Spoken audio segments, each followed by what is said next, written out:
Osamu was one of the greatest authors in the world who lived in Japan during the Middle Ages. Despite being very lonely and awkward, he ends up falling in love with one of his students and wanted to marry her. Unfortunately, the world doesn't accept this, and enveloped in their sadness, they decide to game end themselves and live in the heaven together. But he ends up getting transported into a magical world controlled by the Demon King, where his only goal is to find his beloved so that he can live with her peacefully. This all happens too fast for him to understand, though, as the only thing he remembers from his past life is walking through the rain on a dreary overcast day and cross over a bridge before coming to rest near the bank of the rapidly flowing river. He remembers looking into the eyes of his beloved and tying their hands together with a red string as they decide to take their lives. But before they can jump in the river, the bushes behind them start rustling and Truck-kun emerges, angry that someone wanted to die without its consent. As usual, Truck-kun ends up ice-skating both of them according to their wish. The next moment, when Osamu opens his eyes, he finds himself in a well-lit cathedral, which seems to be designed by a Western civilization. He turns around wondering whether this is heaven, when a voice calls out to him, claiming that this is not what heaven looks like. He turns around to see a beautiful woman clad in a blue dress, who tells him that she is a priestess whose job is to guide the hero through this world. She introduces herself as Anne and walks towards the window before calling Osamu to join her. She tells him that this world is very different from the world he has known, as in this world magic rules the skies and the grounds, while dragons roam around freely. This world is covered by magical creatures like giants and fire-breathing birds. She tells him that this world has been covered in darkness, and only a hero can bring the light back to this world. Osamu still looks confused as he realizes that after failing to decide even his own death, now he is sent to a different world. He grabs his head, thinking about how weak and shameful he is that he can't decide how he gets to live or die. Anne gives him some space and starts talking about a mission that she wants to send him one. But when she turns around, a bottle of sedatives rolls towards her feet. She looks up in horror to see that Osamu has once again tried to off himself and has eaten all of the sleeping pills. Anne immediately takes out her staff and starts healing him with magic, which brings him back to consciousness, but he looks more annoyed than happy as he asks her to stop bothering him. She tells him to get a hold of himself, as he is going to be the hero of this world, but he doesn't care and starts picking up the pills and eating them one by one. She tells him that he was chosen by Lord Truck-kun himself, as whenever a person is extremely sad with their old life, Truck-kun pays them a visit and Isuka eyes them to a new world where they can redo their life happily. Osamu keeps popping pills as if he is munching on LSD, and then walks up to the goddess telling her that offing himself with his beloved was going to be the happiest moment of his life. Anne looks bewildered as he simply grabs a cigarette and starts smoking. So she decides to show him his stats, as every person transported to another world has godlike abilities. But to her surprise, this guy has 1 GP, and he is poisoned even now. She is beyond confused as she expands her skill set, thinking there must be one overpowered ability that will completely change his stats for the better. But to her surprise, he has 0 abilities, no magic, and the only equipment he has is ciggies and matches. She realizes that there must have been some mistake and apologizes to Osamu, claiming that it's her fault for calling him here, as he is extremely weak with no skills to defend himself. He stands up and looks back at Anne, telling her that he is a branded failure who has lived his entire life this way, so it isn't anything new for him. He starts walking away, but Anne tells him to wait and stay here, considering his condition and lack of strength. He will die the moment he leaves the cathedral, as monsters are roaming outside.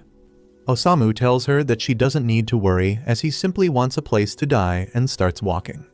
Anne is beyond shocked as she starts thinking about how she used to be excited when she first got this job. But slowly, after dealing with countless pricks like the corporate hero who always acted like her manager and told her she wasn't good enough, or the arrogant prick who only wanted her to praise him, she ended up losing interest in her job and, like a robot, started flattering every hero that came. But this man is different. She runs after him, telling him to at least pick a profession, but Osamu tells her that he is a born writer and knows nothing else before leaving. After going outside, he again starts munching on some sleeping pills, when an AI voice in his head tells him that he has gained some XP. He tells it to not talk in his head as he has migraines, but to his dismay a song starts playing while the voice tells him that he has gained level 2. He already feels like dying, when suddenly a huge tree falls behind him and walks over to find a demonic tree grabbing a beast girl, while she screams for help. He looks at her and gets an inspiration to write, so he asks whether he can write a novel on her, but she screams at him to save her first. He awkwardly tries to reach for her, but fails while the confused girl asks whether he doesn't have any sword or magic skills. Immediately, the tree grabs his throat and picks him up in the air. He starts having trouble to breathe, but seems pretty much at ease as he looks at the girl and claims that death is very peaceful. The furry tells him not to mess around as the tree sucks the life forces out of its prey, and if they don't do anything, soon they will die. Osamu doesn't seem to care as slowly he loses consciousness while the girl realizes that this is the end of her life. To her surprise, though, the ground shakes and suddenly the tree ends up exploding from one side before withering away into dust. The girl looks confused as hell while Osamu looks sad as he failed to die again. The AI voice tells Osamu that he gained a bunch of XP by using poison to kill the enemy. And that's when the furry girl realizes that the tree ended up absorbing the poison already in Osamu's body and died. The voice tells him that he is level 3 now, while he holds his head and grabs another ciggy. The girl tells him that he is pretty strong, but Osamu has no interest as he sadly claims that this was the 5th time that his death wish wasn't granted, and he survived. The girl doesn't understand what's wrong with him, but asks him to come with her to her house for some food. She grabs his hand when suddenly the memory of his beloved Satch flashes in front of his eyes. He looks at the red thread still on his wrist and wonders whether Satch has also been teleported to this world. The furry seems confused and tells him that her name is not Satch, but he doesn't seem to hear her as he gets up and starts walking away with a smile on his face. The girl chases after him asking where the hell is he going, while he simply keeps repeating Satch's name as he thinks that he just found a new reason to live in this weird magical world. He thinks about the moment before they died and vows to find Satch, no matter where she is in this world, and decides that after he finds her, they will off themselves together like they decided. He walks towards the cathedral once again, where he finds Anne praying to God to keep Osamu safe. She is happy to see him again so soon, but gets a bit disappointed to find out that he is already with a girl. He doesn't seem to care about it though, and asks Anne whether she knows anyone with the name of Satch that might have been transported to this world alongside her, which shocks her even more as now she has to compete against 2 women. He doesn't get any leads, so he starts wandering once again alongside the furry girl while munching on sedatives when the furry tells him that he will definitely find the girl he wants soon, but till then they should visit the nearby town of Roth. The moment she grabs his hand though, Anne appears and hits her with her staff, telling her that public hand holding is indecent. The furry immediately realizes that Anne is in love with him and starts teasing her. She claims that there is nothing like that and it's her job to guide heroes and make sure they stay safe. The furry claims that she now understands why he is so strong. Anne seems surprised and asks what is she talking about when the beast girl tells her that Osamu saved her from a demon tree with just a single attack. Anne feels even more sad thinking that he has already grown so close with another woman when she turns around to see him hop into a coffin. He claims that he has been feeling dizzy ever since he came here and is going to sleep now. With that, he closes the coffin, which forces Anne to tow the coffin with a rope to reach the Gibber Town where the real adventures will soon begin. Soon enough, Tama the furry is also forced to drag the coffin alongside Anne, which frustrates her, and she starts screaming at Osamu to come out and walk like a normal person. She waits for a reply but starts getting worried when no voice comes from inside the coffin. She looks at Anne, asking whether he is dead, but Anne quickly checks his stats and tells her that he is fine and is simply resting inside. Osamu is truly having the time of his life getting a free ride while remembering the face of his beloved. Soon enough, his dreams get interrupted by Tama screaming for him to hop out as they have arrived near the city. He steps out of the coffin and admires the beautiful city or Roth gleaming in the sunset while the shops were bustling with people and the roads clogged by all kinds of animals carrying loads. Anne tells him that they shouldn't waste time and immediately head for the palace to meet with the king, so they leave the coffin behind and start moving towards the castle. Once inside the castle, they are greeted by the fat King Tom and his beautiful daughter Princess Char. Both Anne and Tama drop to one knee, but Osamu doesn't bow like a beta and keeps standing. The king offers them beds for the night and food for as long as they are here, but replies that he wants something in exchange. The king tells them that he enjoys hearing the exhilarating stories of travelers more than anything and would like to hear some from Osamu as well. This was a big mistake, as Osamu looks at him with his dead eyes and tells him that he can teach the king how to sleep in a coffin. This scares the shit out of the fat king, who thinks that this zombie-looking man just threatened the king in his own palace. Anne immediately distracts him by claiming that the princess is really pretty, and the king seems pleased by this and tells them that she is getting married soon. He decides to introduce them to the probable matches and calls them in. Soon the door opens, and a huge knight enters the court alongside a slender man carrying a harp in his hand. The king introduces the knight as Gomez, one of the strongest men around, and Otto, the clever musician with a sharp mind for politics. He explains that the Demon King has increased the activities near the area, but he himself is too fat and old to fight the demons now, so he wants one of his sons-in-laws to deal with these things for him. While Osamu keeps munching on poison pills, the king asks them which of the two matches is better suited to be the next king of this kingdom. But Osamu doesn't really care and tells the king that he has no idea. He calls the king stupid for putting the fate of the entire kingdom on the decision of some random travelers, and with a smile, tells him that he is not even fit to be a king, both figuratively and literally. The king is in shock, while Osamu simply turns around and walks out of the court, leaving the two girls behind to apologize to the king on his behalf. Later that night, Osamu sits on his bed, looking outside at the beautiful moon, completely lost in his own thoughts, when Anne wakes up and asks whether everything is fine. Osamu claims that he is never able to sleep comfortably, and it's normal for him to stay awake the entire night looking at the sky. Suddenly, Anne notices something beneath the blanket and rips it off, only to find Tama cuddling in Osamu's bed deep asleep. She hits her with a pillow and starts shaming her for being so indecent, calling her a furry thought. Osamu can't handle all this shouting, so he calmly makes his way outside the room and starts walking to find some peace. In the hallways, he spots a shadowy figure who turns out to be Princess Char looking out towards the lake, so he joins her. She greets him as he walks beside her and looks outside into the lake and claims that the lake looks so beautiful that he simply wants to drown himself in it. This shocks the princess, who asks whether he is feeling okay. But Osamu turns the question around and asks whether she is feeling okay considering how stressed she must be. She looks a little sad and tells him that Gomez is a strong knight and has a lot of soldiers under him, which makes him very dependable and the best choice for the kingdom. But Otto is her best friend since childhood, who used to write songs for her whenever she felt down. This makes the choice very difficult for her, and Osamu understands this.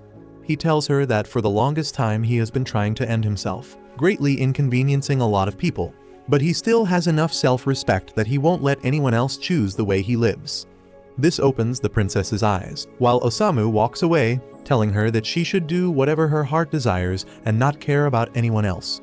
The next morning, the king calls them all again into the court as he happily exclaims that his daughter has finally made her decision and he wants them to act as a witness.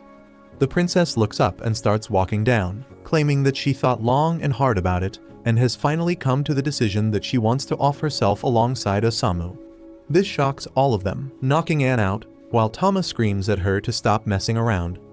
Char, however, doesn't care, as she tells Osamu that she thought Otto sang songs for her whenever she felt down, but last night when she was happy, he was still singing his song, which ruined her sleep and made her realize that Otto is just a narcissistic prick. She also can't choose Gomez because he is a smelly old brute. The king runs to her and tells her that she needs to choose a husband, but the princess calls him an idiot for never asking for her permission and announces that she doesn't want to get married. She tells Osamu that he was the only one who considered her feelings when suddenly the huge knight removes his helmet in anger as he is insecure about being smelly. They all watch in shock as he soon transforms into a weird demonic-looking bull and claims that he is one of the officers of the Demon King army who wanted to marry the princess and become the king so he can offer the kingdom to the Demon Lord. Osamu looks at her and claims that he does smell quite a lot, which enrages the bull as he vows to kill all of them for this disrespect. Tama tries to wake Anne up, while a bunch of guards swarm into the court to protect the king, but with a single punch, the demon blasts them all away alongside a broken pillar. Tama barely dodges the pillar as she carries Anne and jumps away, which makes her angry, and she decides to retaliate. She rushes in and delivers a knee to the demon's ugly mug, shaking him completely as he never expected a furry to fight. Otto decides to sing his newest song for them, which actually acts as a buff, increasing Tama's stats by a lot.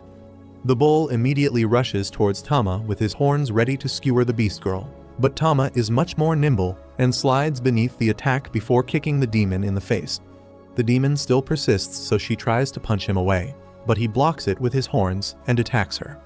She backs off in time to save her life, but a small cut opens on her face as she starts bleeding. Tama gets into her stance, aware of the fact that the bull's horns are sharp as well as very hard, while the monster gets ready to go all out on the girl in hopes of finishing the fight as soon as possible. Before he could attack though, Osamu interrupts him as he calls him a cow before asking whether he could kill him and Char first. This takes Char by surprise, while the king tries to tell them to stop. Tama screams at Osamu to stop his nonsense, while the beast simply laughs with a fire in his eyes as he promises to kill them before killing the king and then every last person in this kingdom because Osamu called him a cow. The demon immediately starts running at full speed towards Osamu, while Char starts having second thoughts and finally says that she doesn't want to die as tears start flowing from her eyes. Osamu smiles, claiming that this time she is actually telling the truth and pushes her out of the way as he stands there, ready to face his death. Thankfully, Anne wakes up and immediately casts a shield wall in front of Osamu, promising that she won't let him die as long as she is around him. The demon bull keeps pushing against the shield in order to break it, but to everyone's surprise, he ends up breaking his own horns as he stumbles back in pain. This gives Tama an opportunity to strike, and she immediately jumps in with a calm haba, blasting the demon through the walls and out into the lake. Tama and Anne both let out a sigh of relief as they realize that the problem is finally over, while Otto praises them and promises to convert the story of this struggle into a song. Char watches the lake from the hole in the wall when his father runs up to her and immediately falls to his knees apologizing for never considering her feelings and claims that he is not fit to rule this kingdom. Char hugs him deeply and tells him that she has already forgiven him as they decide to openly discuss their feelings from now on and rule the kingdom together. The next morning, the king steps down from his position and becomes an advisor while Char steps up to become the youngest queen the kingdom has ever seen.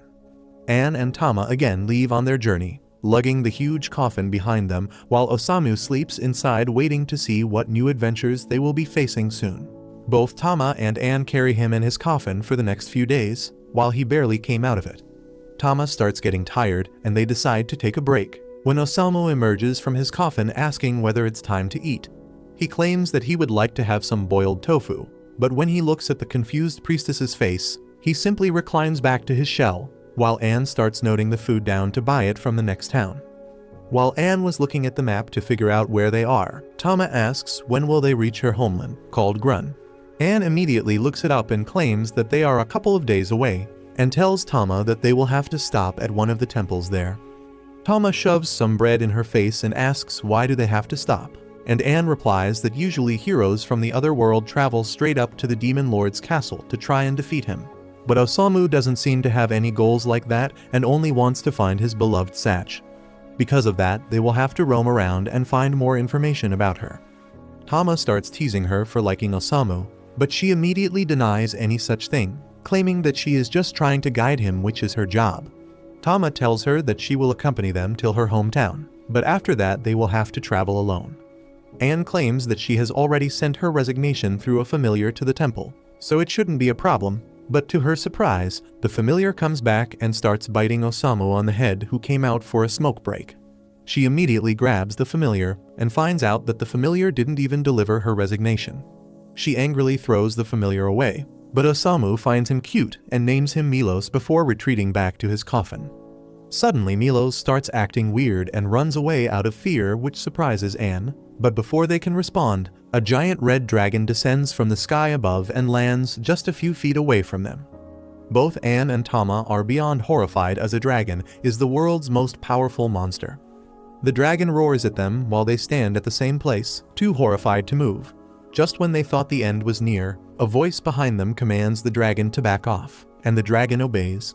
They turn around to find a small white-haired hooded girl who walks past them and straight up starts petting the dragon. The girl starts talking to the dragon in a foreign language, which shocks both Tama and Anne as this means that she has tamed the dragon. The girl turns around and tells them to leave immediately as this place is very dangerous. But before they can reply, Osamu emerges from his coffin once again for a smoke. Anne tells the young girl that Osamu is an otherworldly hero, but immediately after hearing this, her attitude changes. She removes her cloak to show that she is a half-dragon herself, and her aura starts pushing them back. Anne can't believe the power this girl possesses, while she claims that she will kill any otherworlders she see. The dragon bitch immediately charges a magic attack and shoots it towards Osamu, but Anne is a true homie and stands her ground, putting a shield in front of them. The dragon girl's power are too much though, and Anne's shield ends up breaking, creating a huge explosion. Thankfully, as the dust settles, Anne managed to deflect the attack at the very last moment and saved their lives, but now she is completely depleted and on the ground. They somehow manage to stand up as Anne tells Tama that they have to defend Osamu, but the dragon girl simply walks up and uses her gravity magic to push them back on their knees as they feel an intense pressure on them. Suddenly Anne notices a special mark on the dragon girl and realizes that this person is none other than the demon lord herself. The demon lord starts charging another attack, but Osamu calmly gets up and tells her that she should leave the girls alone as he walks up to her. Osamu tells her that he is her opponent and is ready to die already, so the demon lord doesn't even waste a second and stabs Osamu through the chest with her bare hands. Both Anne and Tama are horrified as Osamu falls to the ground in a pool of his own blood, while the demon lord walks away from the scene, bidding them farewell. Tama and Anne collapse from the shock and exhaustion, while Osamu speaks up to the demon lord, claiming that he can feel her hatred when she stabbed him. The demon lord is taken completely off guard as she watches Osamu get up and walk to her, claiming that when he was really sad, even he wanted to stab someone to feel something. He walks up to her and touches her face, claiming that her eyes are very sad and asks why she is so sad. The demon lord recovers from the shock and immediately jumps on the dragon, flying away from the area, completely baffled, while Osamu falls to the ground once again. Thankfully, Milos was hidden in the corner, and immediately carries them all to the nearby temple, where the priestess is shocked to find Anne close to death. She asks whether she is okay, but Anne only tells the priest to save Osamu's life, who is bleeding continuously.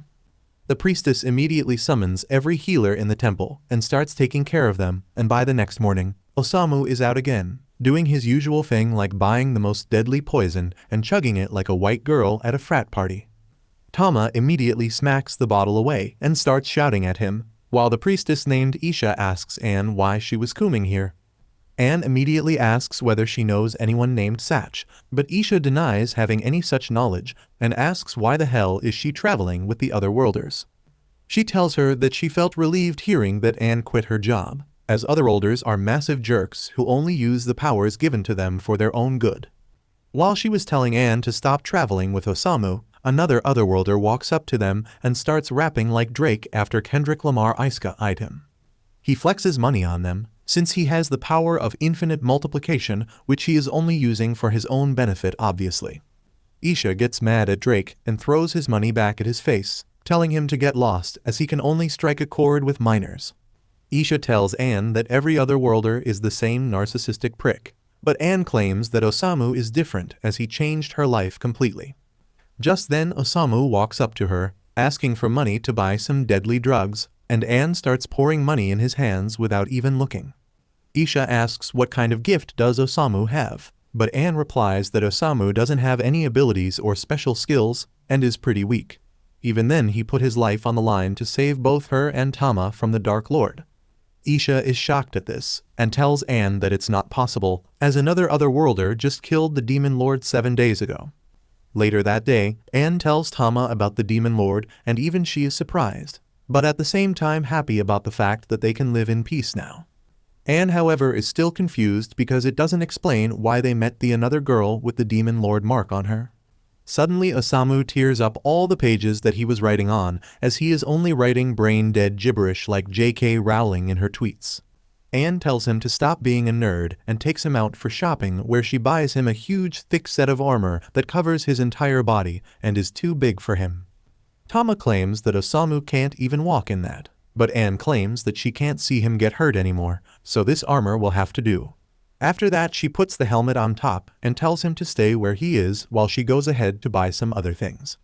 This seems to be a bad idea, as he soon gets surrounded by onlookers, but thankfully Isha spots him and asks what the hell is he doing here. Osamu replies that he is just chilling, but Isha doesn't seem to be warming up to him as she claims that Anne will be staying with her from now on and he will have to continue his journey alone. Osamu grins like an idiot but tells her that it's up to Anne to decide whether she wants to stay with her or travel with him, as she is not a caged bird and should be free to decide for herself. Before they could argue anymore, they hear a lot of noise coming from the town center, while a huge number of monster dogs. Drake introduces him as Lord Suzuki as the blonde cocky bastard sits atop his monster wolf and tells the residents that the demon lord was defeated by one of them otherworlders. This excites the common people who get happy at the fact that peace and prosperity will finally prevail. But that was just the start to Suzuki's speech, as he tells them that the otherworlders put their lives at risk to save this world. So now it will be ruled by them completely. This shocks everyone as they don't know what to think about this situation, while Drake declares Suzuki as the lord of this city. Suddenly, Drake spots Anne, and immediately tells Suzuki that she was the one who dissed him for no reason. Suzuki gets off his dog and starts walking towards Anne with a smug smile on his face and puts his hand on top of her head, while she wonders whether this is where her adventures end. Tama is too scared to do anything against this overpowered hero, when suddenly Suzuki uses a special skill of his which immediately takes control of Anne's body as she feels her soul getting trapped in a cage as she gets enslaved by his spell and falls to her knees with her eyes turning yellow. Tama is utterly confused as to what just happened, but Drake laughs, claiming that Suzuki's special skill helps him enslave anyone he puts his hands on, and the purer that person is, the more easily they get enslaved. Tama is enraged by this as she screams at him to turn her friend back to normal while she grabs Drake by the collar to punch him in his face. Before she could do anything though, Suzuki ends up grabbing her head from behind and uses his special spell once again, which immediately enslaves Tama as well, who falls to her knees just like Anne. Suzuki starts boasting about how his skill is so utterly overpowered that nothing and no one can stand in front of him. But when everyone in the crowd was silent, Isha's voice rings loudly as she calls Suzuki a massive poo-poo head for using a spell like that on innocent people. She tells him that this town will never surrender to anyone as stupid as Suzuki, and all the townspeople shout in agreement. Suzuki isn't deterred, though, as he smiles and claims that it doesn't matter what the weak people of this world want, and claims that if they won't surrender to him, then he will simply destroy their entire town and build his kingdom on their ashes. He tells his rabid monster dogs to attack all the townspeople, and immediately all hell breaks loose, as people start running in all directions, trying to run away from the monsters, while Suzuki laughs and starts walking away. Isha screams at him while being surrounded by 4 monsters herself, and tells him to stop this madness if he has any humanity left, but he doesn't really care and leaves her to die at the hands of his monster dogs. The city soon turns into a battlefield as the monster dogs wreak havoc by burning all the buildings and houses in the area, while the residents run away to safety. All this while, Osamu still is in his neat little armor, when Tama, who is completely under Suzuki's control, now ends up attacking him. She claws at the armor with all her might, landing destructive hits, but his armor is very thick and saves him while he thinks about how you can't even trust your friends these days. Suddenly, with one devastating punch, Tama manages to break through the breastplate, but the helmet flies off and hits her in the face, knocking her out. Osamu gets out of the armor and puts Tama into a barrel for safety, and was wondering what to do, when suddenly Isha gets slammed into a wall beside him. He looks at her with a blank face and asks what's happening, while she tells him that this is why she doesn't trust otherworlders, because they all are greedy and narcissistic idiots who don't care about anyone. She tells him that when Suzuki first came to the world, she was the one who showed him how to survive, as he was a very weak-willed man who wouldn't even hurt a mosquito. This seems to interest Osamu, as he starts taking notes for his next thriller novel, before asking where this Suzuki person is. Isha looks confused, but claims that he went to the church, so Osamu decides to follow him while leaving Tama under Isha's care. Isha tries to stop him, claiming that he will die if he goes alone, and decides to accompany him in order to find a way to kick Suzuki out of the city. They finally reach the church, where Isha asks whether Osamu has a plan. Osamu doesn't seem to hear her and takes out a bottle of poison, which she thinks is for killing the demon dogs, but to her horror, this absolute unit of a man chugs down the entire bottle right in front of her. She tells him that they should sneak around the back entrance, but Osamu decides to cut to the chase and opens the main gate. He finds Suzuki seated on a throne alongside Drake and his demon dogs, as he asks Isha whether she found an otherworlder to help her. Osamu claims that he is simply here to write a novel on him, which at first makes Suzuki happy as he thinks it would be a heroic tale. But Osamu claims that the novel is about corruption and how greed and narcissism are the most ugly traits a man can have.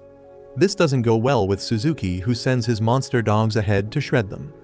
Isha immediately pushes Osamu away and uses her light magic to knock most of the dogs back, but one of them manages to break through and almost chomps her down. Thankfully, she uses her staff to block the beast, but the other monster dogs start aiming a fire blast at Osamu, who stands there taking notes. Isha screams at him to move out of the way, as she can't help him right now, but he stands his ground when suddenly the Melos appears wearing the helmet and deflects all the fireballs perfectly, as they explode back at Suzuki and his dogs. Osamu thanks Melos for his help, while Suzuki decides to use the demon alpha wolf to finish the battle, and warns them that one bite from this deadly dog will end their life. The wolf jumps into action and immediately bites down on Osamu's shoulder. But to everyone's surprise, the wolf turns black and falls down to the ground, dying from the poison that is mixed with Osamu's blood. Isha immediately heals Osamu, while Drake runs away, trying to save his life. Isha tells Suzuki to accept his defeat, but he is not ready to do so and reveals that he still has Anne on his side. This really shocks Isha as Anne grabs a dagger from Suzuki's hand as he commands her to finish the two intruders.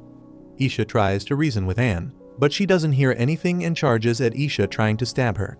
Isha manages to block her hit and backs off, while Osamu keeps writing down notes for his book.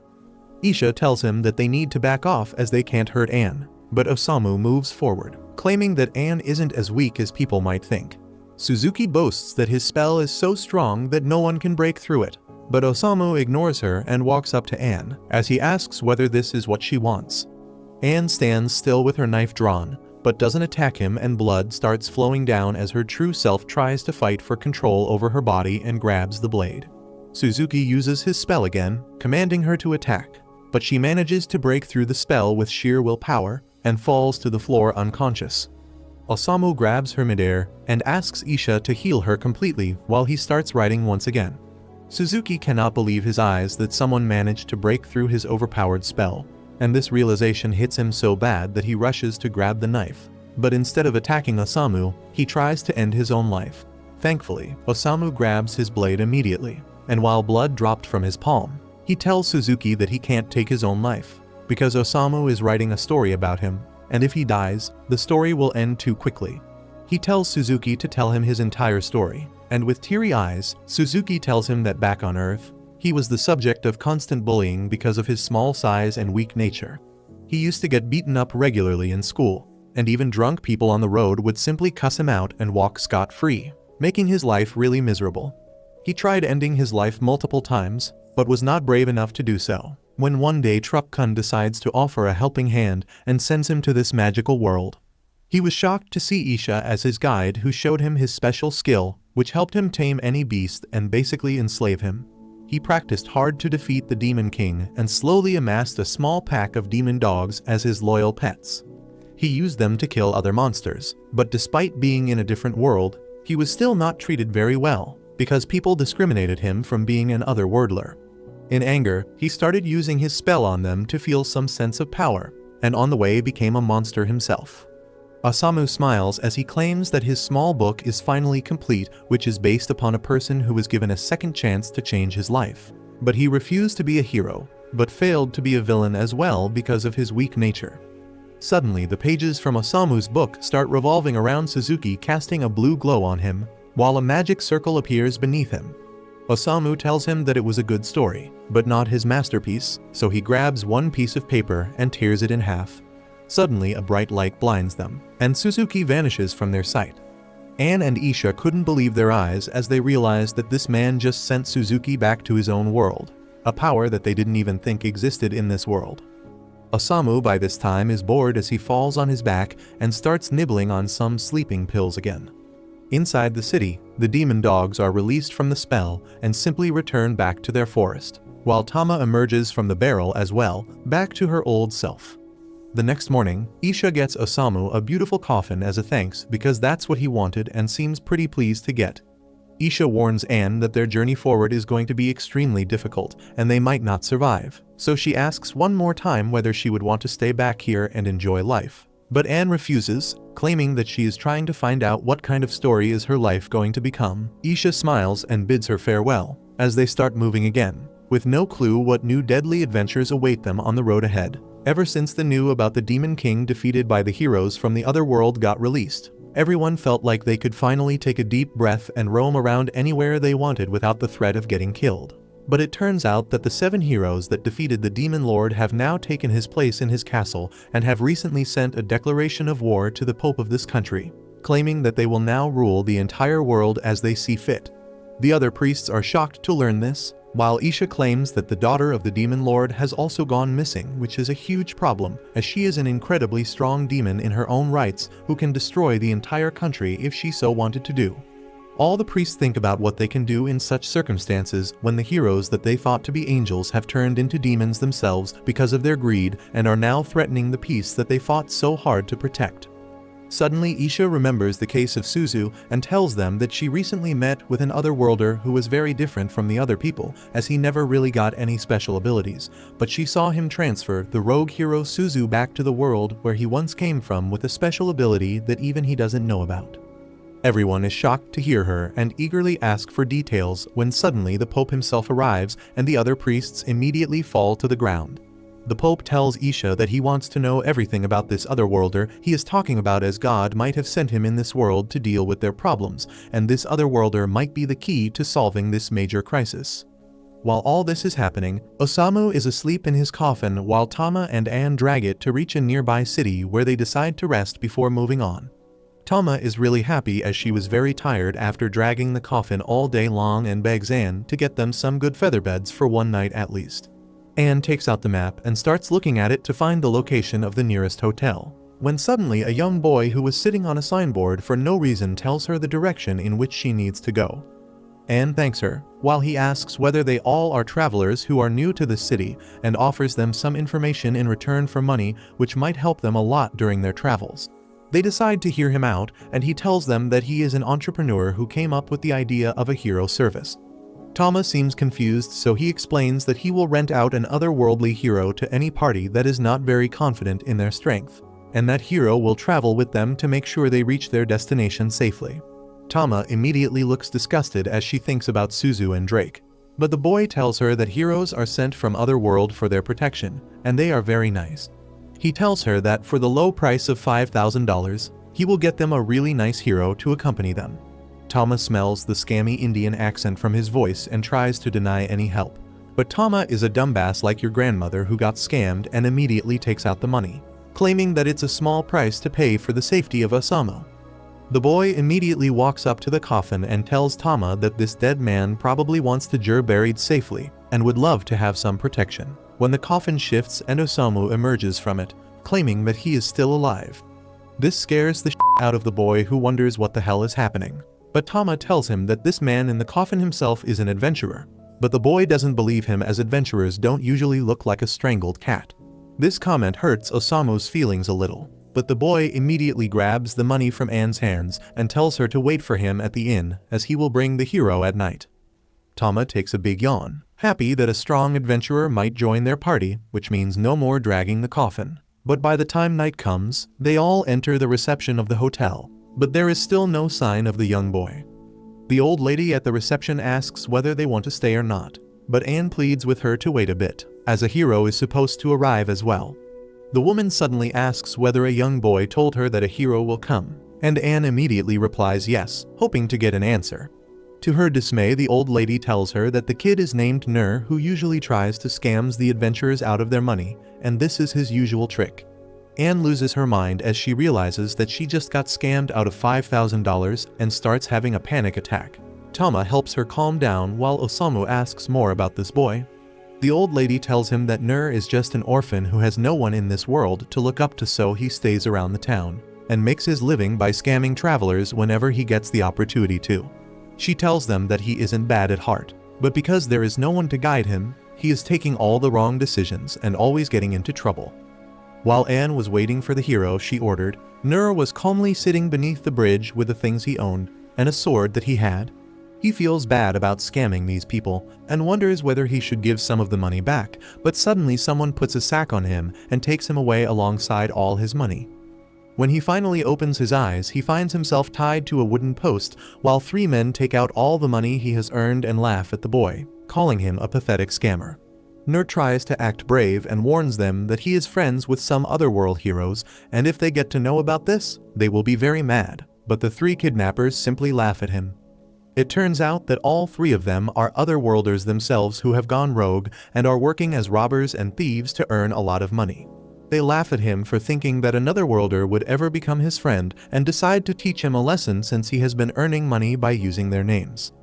The leader of the group takes out a magical crossbow and shows it to Nur, claiming that the bolt from this weapon can pierce even the toughest dragon skin, and tells his other 2 cronies to hold Nur in place. They all laugh as he aims the crossbow at the boy who seems to have already accepted his death, while the leader counts down to 1 when suddenly Osamu arrives and moves the aim, which results in the fatty getting hit in the leg. The thugs are shocked to see another man here, while Osamu walks in front of the kid and tells the robbers that because of ugly people like them, the children can never trust anyone and resort to things like stealing and scamming from others. One of the kidnappers immediately uses his magic eyes to check the stats of Osamu, and screams in horror that this guy is also a hero, but he soon tells them not to worry as this guy has 1 health and seems to be poisoned as well. They wonder whether this guy is on some kind of drugs, when the leader claims that he has wasted enough time, and is going to kill both Osamu and Nur. Hearing this, Osamu immediately gets excited and starts smiling as he tells the leader to aim properly. The guy with the magic eyes screams that Osamu is gaining health because his body is excited about dying. Osamu looks at them with a creepy smile and tells the leader to aim right at his heart and make sure he doesn't miss. This really scares the crap out of them as they run out of the shack, thinking that this man is possessed by a demon on crack or something. Osamu looks disappointed at the fact that they didn't try to kill him, while Nur asks him whether he is a hero. Osamu tells him that he is not a hero, but a mere writer who wants to reunite with the love of his life and die peacefully. After saying that, he tells Nur that he has a long life ahead of him, and if he chooses the path of stealing and lying, he will always find himself tied to a post by someone even more evil than himself. This really affects Nur, who looks at him with teary eyes, while Osamu simply leaves the shack without even untying the poor boy. The next morning, Tama and Anne get ready to leave from the city to the next big town when they notice that Osamu still feels sleepy. Anne gets worried about him because both her and Tama slept very peacefully last night, but Osamu simply smiles and goes back inside his coffin. Anne starts shouting at him to come out when suddenly they hear the voice of Nur behind them. Tama immediately jumps on him, demanding their money back, but Nur claims that he didn't lie to them and will be joining their party to make sure that they reach their destination safely. Osamu and others soon reach the city of Grun, which is also Tama's homeland. The security at the gate is pretty tight, but Tama is confident that she can get everyone in without any difficulty since she is really famous in her hometown. Turns out she is not just famous but also wanted, because just as the guards see her, they immediately put her and everyone with her under arrest. The guards put Osamu, Anne and Nur in a prison, while taking Tama somewhere else. Osamu sleeps on top of Milos peacefully, while Anne cries, and Nur wonders if they got arrested because of Tama. He wonders what kind of crime did she commit, but Anne believes that Tama did nothing wrong. Osamu interrupts their conversation and asks Anne how do people get executed in this world, because he is kinda looking forward to the primitive ways of torture and execution. Nur is taken aback on seeing him smirk to himself, but he decides that the first thing they should do right now is get out of prison. He uses the skills he picked up on the streets to unlock the prison door, and Anne gives him a judgmental look. Osamu places his hand on Nur's shoulder, and the boy thinks that at least he will praise him. However, Osamu is also deeply inconvenienced by him opening the lock, because he would rather relax than make an effort to be free. Just then, the guards arrive there and tie them up, and Osamu asks them if they are going to get executed or not. He gets his questions answered in the throne room, where the minister declares that they will all be executed for their grave sins. Anne panics and asks the cat people to at least tell what crimes they committed, and the king Sib says that they kidnapped the princess of their country, so death is the only punishment for them. Anne replies that they don't even know any princess, and just then, Tama enters the room, dressed up like a princess. She tells her father, the king, that she was not kidnapped, and she was just visiting different countries to grow stronger. Anne and Nur stare at her with their mouths wide open, as Tama tells her dad that these people are her friends. She demands him to release them immediately, but Sib refuses. However, he puts forth a condition if Tama really wants her friends to be freed. He asks her to promise that she will never do anything foolish and live her life like a child of royalty is supposed to. To save her friends from being executed, Tama gives up her freedom and accepts her dad's condition. She bids farewell to her friends and then leaves the throne room, and with that, the furry minister tells everyone that they are free to go too. Later, Osamu and others have dinner in an inn, where Anne freaks out recalling the times she was rude to Tama, unaware that she was a princess. She fears that she will get executed if Tama tells her dad about it, and just then, a waitress comes there, asking if she is talking about the princess. She introduces herself as Fawn, the former lady-in-waiting for Tama, and asks Anne and others if they are Tama's friends. Nur replies that they were traveling companions till yesterday, but today, the king forced her to leave the group and act as a proper princess. Fawn gets a little upset on hearing this, but by this time, Osamu has made his mind about what to do. He asks Fawn to tell him the backstory of Tama and her dad because he finds her a very interesting person. Anne and Nur advise against it, telling Osamu that he can land into trouble if he is found digging into the past of a princess. He simply replies that he doesn't care if Tama is a princess or a bar dancer, because she is his friend. Fawn agrees to tell him the story to the best of her knowledge. On the other hand, Tama is getting nostalgic thinking about her friends, when she suddenly spots a person standing on top of the palace. The very next moment, a huge chunk of the building is sucked into a black hole, and the king reaches the throne room to check out what is happening. He finds a human relaxing on the throne, who introduces himself as Kai, one of the 7 otherworldly heroes who defeated the Demon Lord. The king asks him what is he here for, and Kai declares that he is here to consume the entire kingdom, as a demonic jaw appears behind him.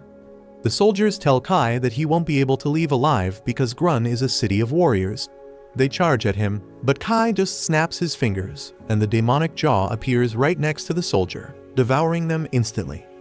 Apparently, Kai gets a taste of whatever his demonic jaw eats, and he spits out the bones of the cat soldiers he just killed. He says that their meat was too tough and chewy, and he doesn't want to eat anything like that. He begins walking towards the king, saying that he doesn't like the taste of men anyway, so he will try eating a plump woman next. King Sib tells Kai that he won't leave this room alive, because he will face him personally. He sheds of his armor and gets ready to fight, and Kai summons his demonic jaw to attack him. Sib dodges the attack of the demonic jaw and lands a kick behind it, before rushing at Kai and hitting him with a powerful thunder fist. Kai screams in pain as the king's attack Pikachus the crap out of him, but he was just acting. He quickly puts some distance between himself and Sib, and then reveals that his stomach had transformed into stone because he ate a bunch of rocks before coming here. Seeing that ordinary attacks won't be useful, Sib removes all the limiters on his power and charges up his ultimate attack. A magic circle appears over his fist, and he charges at Kai, but just then, Tama comes there and interrupts their fight. Sib backs away, and then Kai notices Tama. He declares that she will be his prey next, and Tama freezes, because she recognizes him as the person she saw on the roof earlier. She rips up her dress to fight alongside her dad, but he stops her, telling her that she won't be able to replace Leon. Those words stun the poor cat girl, and she remembers Leon, her twin brother, who was much stronger and talented compared to her. Everyone thought that the kingdom would be safe in his hands, but 10 years ago, Leon and his mom died in a carriage accident. The king was heartbroken over the loss of his wife and son, and the young Tama decided to take up the responsibility of becoming the kingdom's future. She wanted to become the replacement for her dead brother, but that only made her relationship with her father even worse. Sib tells Tama to stop interfering with his fight because girls belong in the kitchen and not in the battlefield. Tama calls her dad a misogynist pig and lunges at Kai to prove that she is as good as her brother. However, Kai sends his demonic jaw to eat her, and she is not fast enough to react to it. At the last moment, Sib pushes her away from danger, losing his arm in the process. Kai laughs at him, saying that he won't be able to use his ultimate move now because he has eaten his arm. Tama gets really furious and rushes at him, but the furry minister manages to knock her out and carry her to safety. Kai decides to let them run away because he will get to her later, and for now, he plans to consume the king. On the other hand, Osamu has finished hearing the complete story about Tama and her dad from Fawn. Just as he is about to take his leave, the old minister comes there with Tama and tells them that an evil otherworlder has attacked the castle. Suddenly, an explosion occurs near the castle, and Kai comes out with King Sib as his prisoner. He introduces himself to the people of the city and tells them that they are under new management now. He declares that his goal as the king of this land is to eat every single one of them. A man throws stones at him, daring him to come down so that he can kick his ass. In response, Kai simply gobbles him up from his place. The crowd panics and runs away, but Kai tells them that it is useless because he has put demons that used to serve the demon lord as guards to ensure that no one can get away. He then kicks Sib down and drags him away, horrifying everyone, but Osamu is happily scribbling something in his notebook. He finishes writing and then says that Tama is truly the heroine of a tragic novel. However, he wants her to wake up and show him that her story is not over yet. In her dreams, Tama sees her mother, and then she suddenly wakes up in an unfamiliar room. She goes outside to find Osamu and others and learns everything that happened while she was passed out. Tama rushes to the castle to defeat Kai, but the minister stops her, saying that she can't do that because even the king couldn't. Tama replies that her dad lost because he was trying to protect her, and it is her duty to protect their kingdom in place of her brother. She is about to leave, but then Anne stops her. She tells the cat girl that her brother and mom have passed away a long time ago, and now even the king has been defeated. If the princess of the kingdom also loses her life in such a situation, it will shatter the hopes of the country. That is why she asks Tama to sit back and let her friends handle the situation for her. Tama is not certain about it, but Anne assures her that they have a trump card to defeat the otherworlders. With that, Osamu commands his team to follow him to the castle, and they are met by two giant monsters guarding the palace. Anne and Nur get ready to fight, but Osamu steps ahead and tells the guards that they are here to be eaten by the new king. Everyone is dumbfounded as Osamu explains that he was moved by Kai's speech, and now he wants to be eaten by him. The monsters share only one brain cell, and thus they are unable to process how to react to this situation. As Osamu keeps pestering them, they throw him and his friends into the prison cell again, where Anne begins crying and begging God for help. Osamu tells her to stop acting so disgraceful, and then goes to Nur, taking out the wire hidden under his hat and asking him to do what he is the best at. On the other hand, Kai is patiently waiting for the first demi-human he will eat, when suddenly, the two guards come there, telling him about the perverted human who wants to be eaten. Before they can elaborate, they are hit by a great force from behind and yeeted towards Kai. Tama has arrived to get revenge on Kai, and he is pleased because he really wanted to eat her. She remembers the time during her childhood when she used to watch from a tree branch while her father used to train her brother Leon in the art of fighting, even though he was a very gentle person who never liked fighting or hurting someone. On the other hand, Tama was a total tomboy who really wanted to learn how to fight, but her father always used to shut her up and told her to get back to the kitchen with her mom where they belong. She suddenly snaps back to reality as she vows to herself that she will prove her strength to everyone today, while Kai is incredibly happy to see her, as he already knew that she would come to him on her own if he used her father as bait. He finally walks up from his throne towards her, claiming that he likes to play with his food, and immediately kicks the demon lying near him towards Tama, who barely dodges it, horrified at the Kai's strength. To her surprise, that was just a distraction, as Kai manages to close distance and Pikachus the crap out of her, blasting her into the wall. She gets really shocked at this, since this is her father's ability, while Kai laughs like the horrible person he is, claiming that his secret ability is gluttony, which lets him use anyone's powers once he tastes them, and now he is going to rip her arm to arm using her own father's skills before eating her alive as well.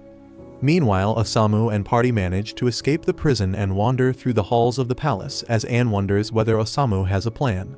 But instead of heading down to the throne room, he enters a different room which belonged to the queen when she was alive. He walks through the room straight towards the dresser and tries to open the drawers, but they are locked. Nur tells him to stop wasting time as they need to help Tama, but Osamu flatters him once again by claiming that the services of a valiant warrior was needed again, so Nur happily opens the dresser, revealing a book inside. Back in the throne room, Tama barely manages to keep standing in front of Kai's continuous assault, but he is simply too quick for her as he appears behind her and lands a massive kick, throwing her in the air before elbowing her back to the ground with an incredibly force. He laughs at her, claiming that she needs to understand that her martial arts style is utter garbage and she will never be able to defeat him. But Tama remembers how her brother Leon used to train and never give up even when he hated fighting. She manages to collect her strength and gets up again, while her father tells her to back off as the difference between their strength is too much. Kai, however, is insanely pleased to see this, as it makes him even more excited to try her flesh. He remembers about the time in his old world where he was super rich with parents who used to buy everything for him. He simply used to act like a rich bratty kid all day long with 5-star dishes always on his table. But this left him empty inside and made him a total sociopath. He wanted to feel something in life, so one day he attacked one of the maids with his fork for no reason, and had to be stopped by his bodyguards. Because his parents were super rich, he got off scot-free and kept living his empty life, wandering around the city in his Speedo and beating homeless people for absolutely no reason, as he thought they should simply build a home if they are homeless. Thankfully, the world got rid of this psychopath thanks to Truck Kun, who sent him to this world. But even here he remained a total psycho. He laughs loudly, claiming that he will eat this entire kingdom till there is no one left in this world to eat, and attacks Tama. But his jaws suddenly stop as Osamu appears in front of her. Kai wonders who this weird-looking man is, while Osamu claims that Kai's story is worse than Riverdale, which is a statement in itself, and it obviously pisses Kai off. He tries to attack Osamu with his jaws, but for some reason they don't move. Kai wonders why his instincts are telling him to avoid this man when suddenly Anne and Nur also appear behind him, claiming that Osamu is here to award divine punishment to Kai, and tells Osamu to write a story about Kai and send him back to his own world. Osamu, however, is a total Chad and refuses to do so, claiming that this man's story was pathetic and he won't write anything about this characterless person. This really enraged Kai, who uses his lightning strike to blast everyone away, claiming that he will kill all of them before eating the princess now, while Tama struggles to get up and blames herself for the injuries caused to her friends. Osamu, however, doesn't seem to care as he hands her a bunch of pages, claiming that he has dedicated this story to her. Tama grabs the book and turns the page when suddenly the pages start glowing as they fly out of the book and start revolving around her.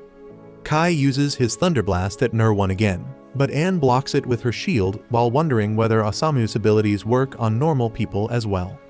Osamu tells Tama that he was impressed by her resilience and kindness when she decided to sacrifice herself for the happiness of her friends. He claims that she simply wanted to help her father get over her brother's death, and that's why she started acting more like him and tried to take on his roles, but none of that was ever acknowledged. He continues that Tama has two options right now. One of them is to become an ideal princess like her father wanted, or to take her brother's position as the prince. But he claims that Tama's path is different since she is her own person with her own experiences. He tells her to live like she wants to live, and this statement alone breaks all her shackles that held her back, and for once she truly feels free. A bright golden glow starts coming out of her as the crest of the divine beast appears on her hand, filling her with energy. She stands up once again while Kai turns around and comments that if it was a manga or an anime, then she would have defeated him now and would enjoy a happy ending. But since this is real life, none of that would happen, and she and her friends will still die in front of her eyes while he eats her alive in front of her father. Tama, however, is unmoved by this, while Osamu calmly lights a ciggy and tells Kai to try her out, as he might be surprised by how strong modern independent woman can be. She immediately rushes towards Kai, who tries to shock her away, but Tama finds an opening and punches him back. This surprises him, and before he could even recover, she headbutts him like a damn goat, making him even more pissed as he tries to launch a massive attack. Tama, however, is in her zone and rushes ahead with a special ability known as the 100 Fangs, which creates a bunch of slashes on Kai's body, as he drops to the ground, dead in his own pool of blood. Tama also falls down due to exhaustion, while her father grabs her and Anne rushes to heal her back. Osamu walks up to the king and hands him the book that belonged to his wife, and the king thanks Osamu for his help. Osamu tells him to thank his own daughter since she is the one who did everything, and he simply wrote a story which he found interesting. Suddenly, to their surprise, Kai's body starts floating in the sky as he gets resurrected as a weird centipede demon abomination. Even he himself is surprised at this, but remembers that he ate the previous Demon King's flesh when they killed him, and because of that he has now become a demon, even stronger than before. The king wonders whether this is the end for them, since even Tama is not in the state to fight anymore. But before Kai could even attack, he gets his head slashed off by the daughter of the previous demon king named Wald.